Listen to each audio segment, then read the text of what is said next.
So ayun guys, I have a parts and yung lahat ng pyesa na ilalagay natin sa Mercedes-Benz W124.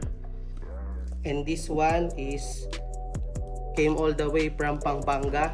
Ito siya, dalawa. So titignan natin, ito open na kasi na-check na. Then this is the control switch ng aircon. So nasa center ito ng kotse. Ito yung aircon switch, hazard, then yung heater and everything. So ayun, complete harness siya, may housing din. Then ito yung isang window motor passenger side.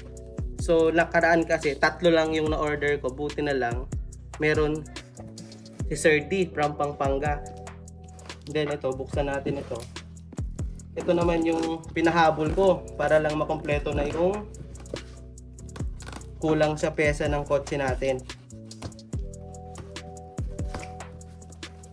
So this is I think this is a aircon blower na wala dun sa kotse natin para mapagana na natin yung aircon. So let's check bago ibigay dun sa electrician. Ito pala yung aircon blower ng W124. So mapapagana na natin yung aircon once na may install na ito. Then ito naman yung one set ng ignition switch,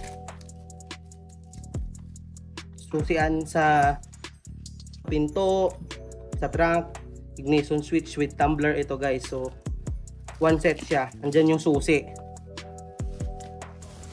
So guys, nakabili din ako ng window switch na nakalagay ito sa center console, sa center part ng Mercedes. So di ko alam kung tama yung sinasabi ko.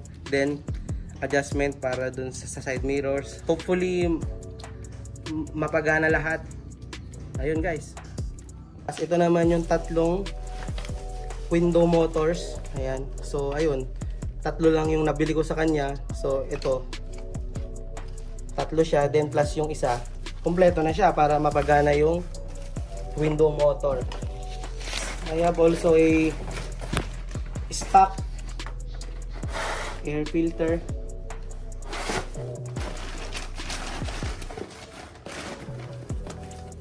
And a fuel filter. Ito siya guys, ganito kalaking fuel filter.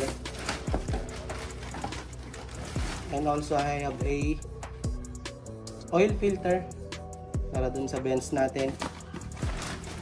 Para sa caliper na brake pads front. So guys, I have also a one set ng carpet and mattings ng W124 na Benz. So yung buong carpet andun sa taas nung bubuong pinapaarawan na natin kasi galing sa biyahe. So ayun, isapakita mo next yung Antesa. Bye bye, thank you. Alright.